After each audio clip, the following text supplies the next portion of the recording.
Encantada de saludarlos. En este video les voy a presentar el artículo titulado Perfilando al hereje, legislación y sacralización de la política en el socialismo del siglo XXI.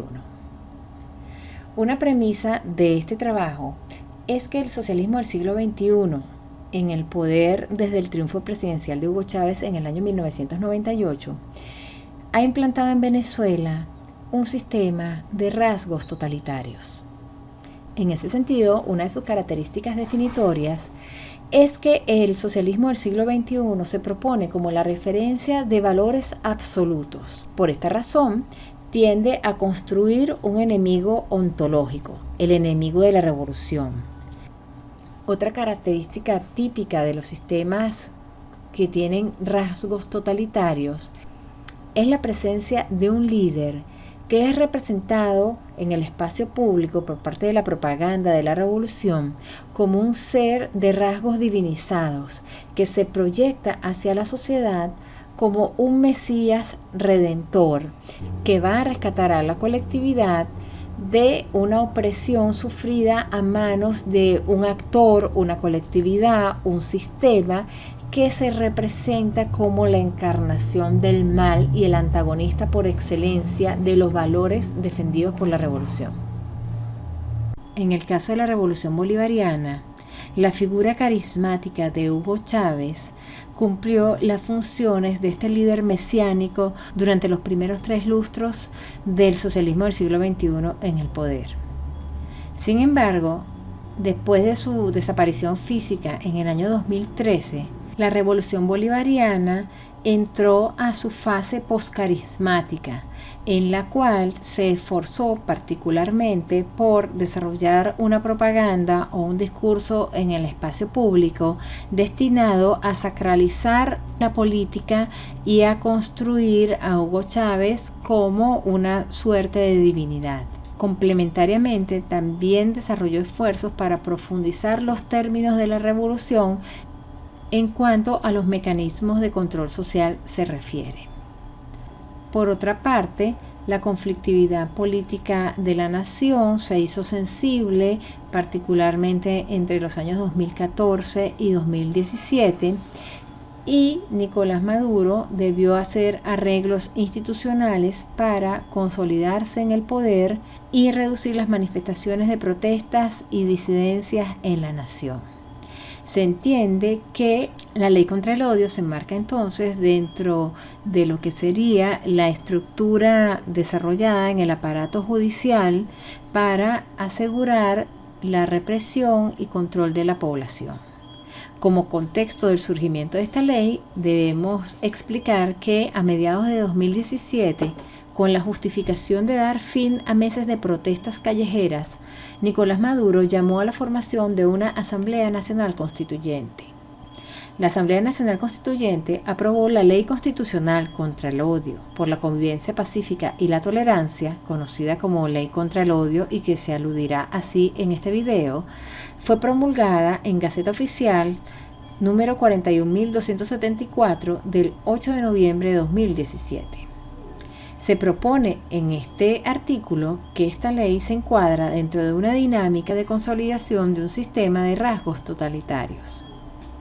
Se pretende ofrecer luz sobre esta perspectiva abordando el discurso de una legislación que se sostiene sobre patrones ideológicos cónsonos con la sacralización de la política y ofrece la base para perfilar al hereje, esto es, el actor que disiente del dogma oficial y su disciplina. Asimismo, la ley impulsaría la creación de mecanismos institucionales orientados a traspasar los espacios privados, cristalizando la penetración de la persona por la maquinaria de poder del Estado. Se considera el contenido de la ley contra el odio desde el punto de vista discursivo. El análisis se apoya en la perspectiva de los estudios críticos del discurso, recurriendo específicamente al denominado cuadrado ideológico de Van Dijk, el cual hace énfasis en la construcción discursiva del endogrupo, es decir, el nosotros, y el exogrupo, es decir, el ellos. La premisa manejada desde el cuadrado ideológico es que en un escenario social de existencia de diversos grupos, cada cual se representa a sí mismo magnificando sus rasgos positivos y minimizando o invisibilizando sus rasgos negativos, mientras que tiende a representar a los otros con un criterio inverso al anterior, tal como podemos ver en la figura que se muestra. Se asume en este marco la definición de discurso como un acontecimiento comunicativo, que incluye la interacción comunicacional, los textos escritos y también los gestos asociados, las imágenes y cualquier otra dimensión o significación semiótica o multimedia. El corpus analizado en este trabajo es el texto de la referida Ley contra el Odio, del cual se derivan macroestructuras semánticas para abordar, en primer lugar, la representación discursiva del autor, que se entiende como la Asamblea Nacional Constituyente y el gobierno encabezado por Nicolás Maduro, y en un plano intertextual más amplio, el socialismo del siglo XXI. El segundo macrotópico consiste en la construcción del exogrupo, entendido como el antagonista o violador potencial de la ley. Pasando al ámbito teórico-político, los sistemas totalitarios han sido considerados como religiones seculares. Al respecto, Raymond Aron define las religiones seculares como las doctrinas que ocupan en el alma de nuestros contemporáneos el lugar de la fe que se ha desvanecido y sitúan aquí abajo, en el horizonte lejano del porvenir, bajo la forma de un orden social que hay que crear, la salvación de la humanidad. El tratamiento de la legalidad en estos sistemas se ajusta al desvanecimiento de criterios positivos de inocencia, culpabilidad o de verdad o falsedad, ya que el objetivo supremo es la confirmación permanente del universo de sentido del movimiento. Con respecto a la clasificación del socialismo del siglo XXI en tanto sistema político, ha inspirado cientos de páginas de análisis y discusión sobre su naturaleza política y no existe un consenso al respecto. En este contexto, se abordan algunos artículos de la Ley contra el Odio pertinentes para el análisis de la construcción de representaciones del endogrupo y del exogrupo, es decir, el nosotros y el ellos. El primer tópico a analizar es la representación del emisor del discurso, es decir, el nosotros. A través del hilo discursivo que recorre el contenido de la ley, el primer elemento a establecer es la agentividad. En el cuadro que se muestra, correspondiente al preámbulo de la ley, la agentividad es asumida por la Asamblea Nacional Constituyente. Por implicatura, esta institución desplaza y ejerce las atribuciones de la Asamblea Nacional como órgano legislativo. Los dos primeros artículos de la ley, mostrados en el cuadro, ofrecen actos de habla declarativos, que denotan una propuesta utópica que involucra el diseño de una sociedad moralmente superior, libre de defectos de carácter o pasiones negativas, tal como se observa en el artículo número 1, que explicita, entre otros, el objetivo de erradicar, y citamos, toda forma de odio, desprecio y violencia. Del artículo número 2 se desprende que el agente implícito, la revolución bolivariana, encarna prácticamente todo el paradigma ético deseable. Asimismo, la enumeración de valores y principios en el artículo funciona para homogeneizar fenómenos y conceptos de distinta naturaleza, como si todos fueran susceptibles de ser regulados por el Estado. Por ejemplo, puede mencionarse la alusión a la democracia, que es un sistema político, junto con el amor, sentimiento correspondiente al espacio de la intimidad personal. El agente, es decir, la Asamblea Nacional Constituyente, se autorrepresenta como la fuente de los valores positivos y moralmente apreciables. En este cuadro podemos ver que el artículo 4 establece la obligatoriedad para las familias y la sociedad en general de promover los valores explicitados en la Ley contra el Odio. El enunciado de este artículo traspasa el espacio privado de la familia al normar los términos del ejercicio del deber de crianza de los padres. Complementariamente, en el artículo número 5 se explicita la meta de transformación radical de la sociedad. Adicionalmente, la mayor parte de los valores enaltecidos en el texto tienen connotación positiva, mientras que los fenómenos que se condenan se caracterizan por su connotación negativa, lo cual contribuye en un plano intertextual más amplio a proyectar una imagen de bondad intrínseca de los objetivos de esta ley. Si bien se omite cualquier referencia al socialismo, al socialismo del siglo XXI, a la revolución bolivariana y tópicos asociados al universo semántico del chavismo, en el texto se aluden instancias como las misiones, los consejos comunales, las comunas, que funcionan estratégicamente como referentes del chavismo. Se construye entonces un acto de habla perlocucionario donde su propuesta ideológica se entroniza, aunque su referencia se encuentre elidida en el discurso. A continuación, el hilo discursivo desemboca en el endogrupo, es decir, el nosotros. En este cuadro se presentan 3 de los artículos relativos a las instancias responsables de determinar la aplicación de la ley contra el odio. Por un acto de habla declarativo, se crea la denominada Comisión para la Promoción y Garantía de la Convivencia Pacífica. Artículo 15. Un aspecto llamativo es la abundancia de órganos competentes al respecto, más de una docena, como apreciamos en el artículo 18. Es un recurso que transmite la impresión de una amplia representación de la sociedad. Sin embargo, en realidad se trata de una concentración en el poder del Estado. La figura retórica de la enumeración funciona en este caso colocando en situación de paridad a la Asamblea Nacional Constituyente, írrita, dada sus mecanismos de instalación, con el resto de los órganos del Estado. En el aspecto semántico, los objetivos a lograr se enuncian mediante una selección lexical de fuerte marca positiva, como desarrollo social, la paz, la tranquilidad pública y proteger a la nación. Los términos no se definen, como ya se ha apuntado, pero contribuyen a apuntalar un imaginario donde el agente emisor figura como la concreción absoluta de fines deseables y legítimos. Ahora, en el cuadro número 5 podemos observar el artículo número 3. Este es de importancia nodal porque cierra el círculo por el cual la revolución bolivariana, encarnada en los poderes del Estado, inicialmente se proyecta como la portadora de los valores enaltecidos en la convivencia pacífica y civilizada, y finalmente define físicamente el espacio en que dicha metarealidad es vigente.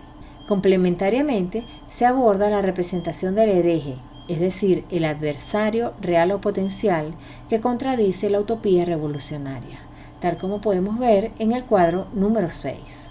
En este figuran 3 artículos de la Ley contra el Odio dirigidos a caracterizar a los infractores. En el artículo número 11 se destaca la referencia a la prohibición del fascismo. La palabra fascismo constituye una unidad de significado con una fuerte marca política negativa. En la arena política doméstica no existe ningún liderazgo ni partido que se autoidentifique como fascista, de manera que el ser investido de esta característica quedaría sujeto a la interpretación del Estado. El discurso también reivindica en los 3 artículos la defensa de la orientación sexual, de identidad de género y de expresión de género. Se trata de expresiones propias del universo lingüístico de la denominada ideología de género, corriente basada teóricamente en el estructuralismo nacido en la Escuela de Frankfurt y que toma distancia de la ciencia positiva como sustento de sus propuestas. En la Ley contra el Odio, por medio de actos de habla compromisivos, se impone la promoción doctrinaria de la ideología de género a la sociedad. Finalmente, los artículos también hacen referencia a la prohibición de discriminación por razones étnicas, religiosas o políticas.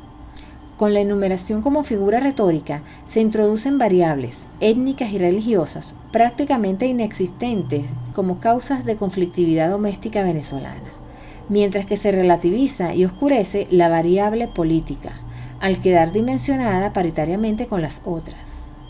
El resultado es la construcción de un escenario irreal, donde el factor político es minimizado como causa de disturbios o tensiones en la sociedad, cuando habría sido la causa fundamental de las protestas de la última década. Contrariamente, la conflictividad generada por razones asociadas a lo salarial, laboral y humanitario, como carencia de alimentos, salarios ínfimos o servicios básicos, queda totalmente invisibilizada, descartando entonces la responsabilidad del régimen de Maduro como fuente de descontento social. Conclusiones. Al fundamentar la penalización en argumentaciones fuertemente ideológicas, la ley contra el odio se convierte en un instrumento para la arbitrariedad. Hay una estrategia de ambiguación. resultante de enunciar sin definir los campos lexicales referidos a lo que la ley pretende defender o sancionar. La relevancia de la ley contra el odio dentro de una situación de sacralización de la política se explica porque justamente la expresión odio se convierte en un significante antagónico al amor, que ha sido apuntalado como fuerza ética motriz de los objetivos de la Revolución Bolivariana. Dado el avance global de la jurisprudencia sobre los discursos de odio, hate speech, podría contraargumentarse que el gobierno chavista de Maduro estaría tratando de buena fe de ajustarse a los parámetros del derecho internacional.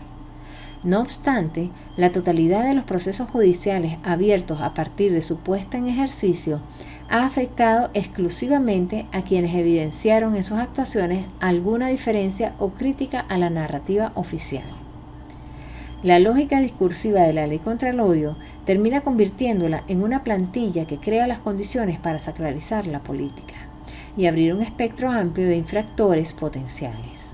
El análisis da fuerza a la proposición de que los contenidos de la ley contra el odio poseen una dinámica propia de un régimen totalitario, como un proyecto utópico de transformación de la naturaleza humana, el uso del aparato judicial para la conculcación de las libertades individuales y en particular la libertad de expresión y pensamiento.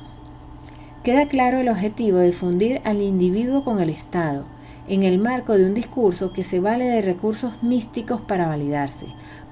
Se reivindica, finalmente, la vigencia del concepto de totalitarismo como herramienta de comprensión y análisis de sistemas contemporáneos, como es el caso del socialismo del siglo XXI. Más allá de los mecanismos electorales de corte plebiscitarios con los que ha reclamado para sí ser considerado un movimiento democrático. Muchas gracias, espero que el artículo haya sido de su agrado y de utilidad y los invito a darle me gusta a este video, a suscribirse a mi canal y marcar la campanita para que tengan notificaciones de nuevos videos subidos a este canal. Muchas gracias y hasta luego.